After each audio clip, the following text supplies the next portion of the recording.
ये लोग वोट चोरी करते हैं तो ये इस आत्मा पर आक्रमण करते हैं, ये इस संविधान पर आक्रमण करते हैं। और हम भारत माता पे ना नरेंद्र मोदी को ना इलेक्शन कमीशन को आक्रमण करने देंगे।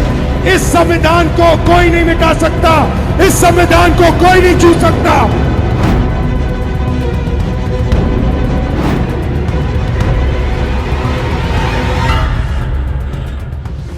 कल रात राहुल और तेजस्वी यादव ने सीधे तौर पर सत्ता में बैठे लोग और संविधान की कुर्सी पर बैठे लोगों को जो संदेश दिया है, उसे तो साफ अंदाजा लगने लग गया है दोस्तों कि राहुल गांधी चुप बैठने वालों में से नहीं है।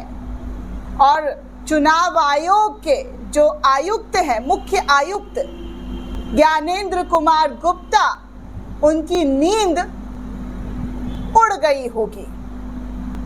वो सही से सो नहीं पाए होंगे क्योंकि हाथों में संविधान लिए पानी में भीगते हुए राहुल गांधी ने जो चुनाव आयोग को, भाजपा को लेकर जो बातें कही है, जो बयान सामने आया है, उससे साफ लग रहा है कि राहुल गांधी पूरी तरीके से, जी हाँ, पूरी तरीके से चुनाव आयोग पर एक से बढ़कर एक आरोप लगा रहे हैं, सबूत दिखा रहे हैं और उन सबूतों का जवाब चुनाव आयोग के जरिए नहीं दिया जा रहा है।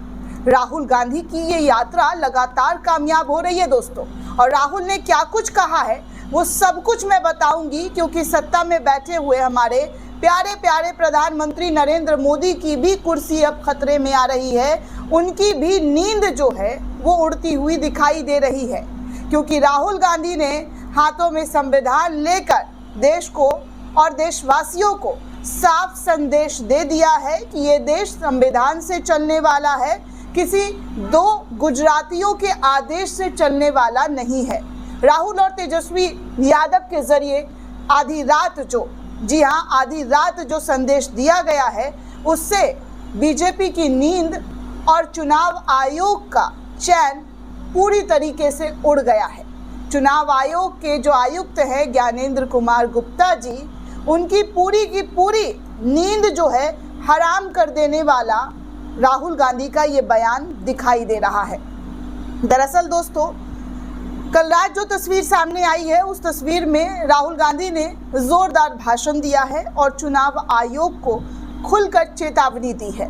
राहुल गांधी ने गया जी में बारिश में जमकर भाषण दिया है, जिसकी वीडियो खूब वायरल हो रही है।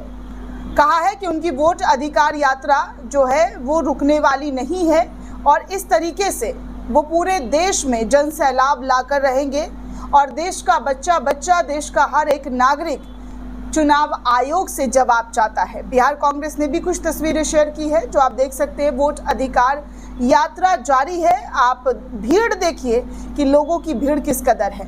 और कहा जा रहा है कि कल जो राहुल गांधी ने इस यात्रा के दौरान भाषण दिया है और उस भाषण में, जी हाँ, जो भीग भीग कर संदेश दिया है, उसके व्यूज अब तक दोस्तों 9,41,000 प्लस हो चुके हैं।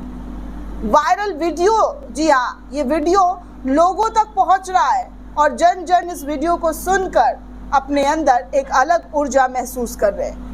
अब देखिए, कांग्रेस के नेता है, प्रवक्ता है आलोक शर्मा, उन्होंने भी राहुल गांधी की ये तस्वीर शेयर की। वीडियो आप स्क्रीन पर देख सकते हैं कि 10 लाख के सूट पर एक सफेद टी शर्ट भारी पड़ रहा है।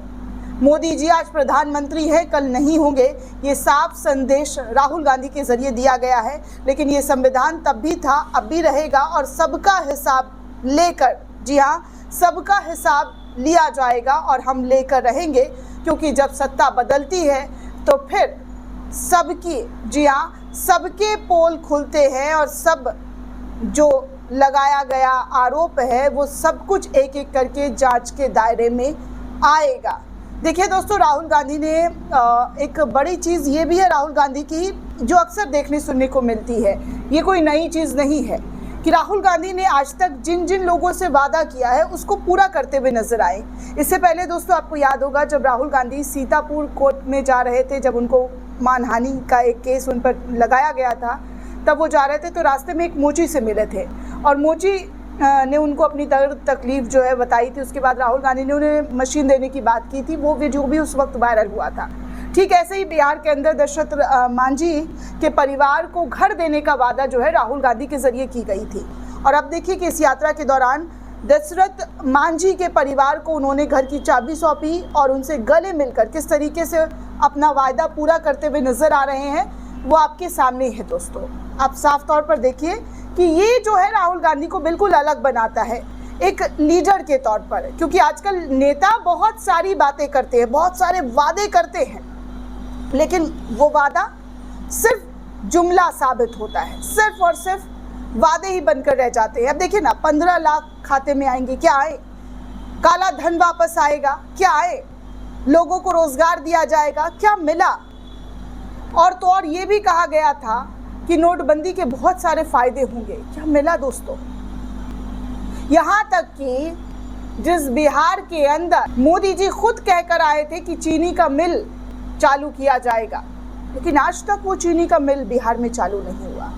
तो ये कौन सा वादा जो बड़े बड़े नेताओं के जरिए किया जाता है और ज़मीन तौर पर नहीं मिलता है?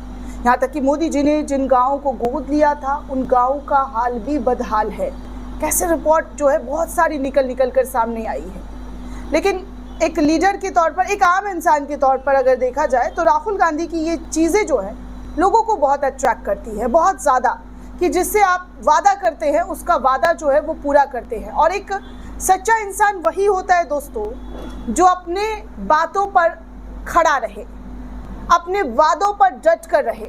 अगर मैंने कोई वादा किया है तो उसको मैं पूरा करूं, ना कि वो वादा सिर्फ वादा बनकर रह जाए और इससे आपकी जो इमेज है वो कम होती है, इससे लोग आपको गंभीर तरीके से नहीं समझते हैं। खैर देखिए, ज्ञानेश कुमार को लेकर इस वक्त बहुत सारी चीज़ें चल रही है। ज्ञानेश कुमार को लेकर जो है बहुत सारे सवाल पूछे जा रहे हैं। अब देखिए, राफेल गांधी हैं, एक पेज काफ़ी एक्टिव रहता है पॉलिटिकल मामलों को लेकर, उस पेज से एक बात पूछी गई थी, तो मैंने सोचा आपको भी ये जानकारी साझा करूं कि आप भी जानें कि क्या और किस तरीके की चीज़ें देश के अंदर है।